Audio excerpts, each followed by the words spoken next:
Give me your head. Hey, let your head rest in my hand. Relax. I got you, I promise. I'm not gonna let you go. Hey, man, I got you.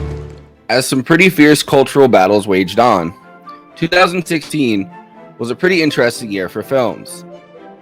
When the 2017 Oscars finally premiered, they featured movies as varied as La La Land, Hacksaw Ridge, Fences, Hidden Figures, and Natalie Portman nominated for playing Jackie Kennedy. It was a good year for representation in filmmaking. One fateful morning on January 2015, I was watching the Oscar nominations on TV, category after category, Best Actor, Best Actress, Best Supporting Actor, Best Supporting Actress. There were no people of color nominated in 2015. And this was the year that gave us Selma. I took to Twitter and I said one thing: Oscars so white, they asked to touch my hair. 2 years after the Oscars so white trend had called out acting nominations going only to white actors and actresses, the Academy was finally attempting to start to address the long-standing disparities in their awards ceremony. Of course, that Oscars will be forever remembered for the awkward mistake when it came time to give out the Best Pictures Oscar. I want... Warren, what did you do? I want to tell you what happened. I opened the envelope and it said, Emma Stone, La La Land. That's why I took such a long look at Faye and at you. I wasn't trying to be funny.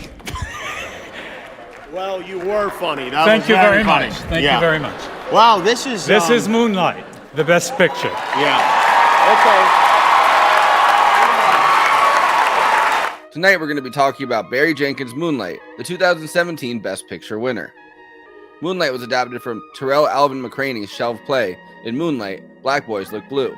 This one time, I run by this old lady. I was running, hollering, cutting a fool, boy. This old lady, she stopped me. She said, running around, catching a boy that light. In Moonlight, black boys look blue. The play was a semi-autobiographical coming-of-age story about a black man grappling with his sexuality in Miami. As a film, which McCraney and Jenkins co-wrote, it's a highly ambitious project. It is separated into 3 chapters, each one looking at a different part of Chiron's life, from childhood to adolescence to adulthood. And each chapter required different actors to play Chiron and his friend Kevin, who he falls in love with. The adult Kevin was played by Andre Holland, who was a longtime collaborator and friend of McCraney after he was cast in one of McCraney's first plays in grad school. The adult Chiron was played by Trevante Rhodes, who broke out with this film after only appearing in a couple small films previously. Toronto. So is he good at it? Oh, he's killing it. I'm just like feeding off every. You'll see, like if it's a tough question, I just look to Andre. I look out the door. Each chapter was named after a different name that Chiron gets: Little, Chiron, and Black. It's my nickname for you. You don't like it? No, it's just... What kind of dude goes around giving other dudes nicknames? The kind of dude what just sat down is about to put you onto this blunt, nigga. In McCraney's original play, each of these identities would be portrayed on the stage concurrently, with the audience not realizing that they're meant to be the same character at first. Each iteration of Chiron requires that he add layers of masculinity, hiding his vulnerability and his sexuality behind a front. What you looking at me like that for? What, man? Come on, you just drove down here? Yeah. Like you was just on one and you hit the highway. It also stars Janelle Monáe and Mahershala Ali as Chiron's surrogate parents because his real mother Paula is a crack addict. So you gonna raise my son now? Huh? You gonna raise my son? Yeah. That's what I thought. You gonna raise him? You gonna keep selling me rocks? Huh? The first chapter takes place at the height of the crack epidemic in Liberty City, Miami, And Chiron's new surrogate father, Juan, is an Afro-Cuban drug dealer. Little, as Chiron is called, grapples with being a little odd, his mother's addiction, and being presumed gay before he's even had a chance to find out. Am I a faggot? No. You could be gay, but you gotta let nobody call you no faggot.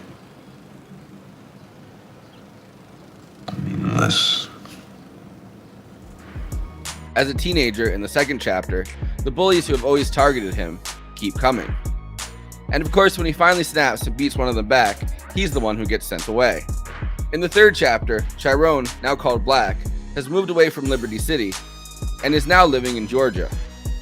This is definitely where the story leaves McCraney's own life, as he found improv and became a playwright, and Chiron becomes a drug dealer.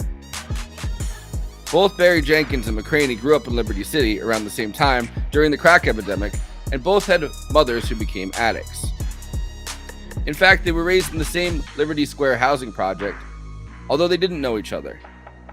Jenkins was hesitant at first, fearing that as a straight man, this might not be his story to tell.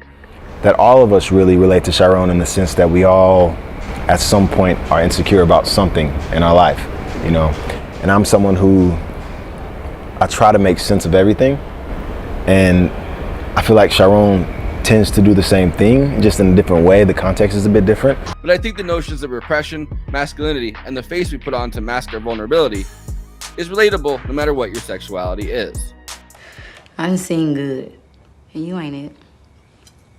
And stop putting your head down in my house. You know my rule. It's all love and all pride in this house. You feel me?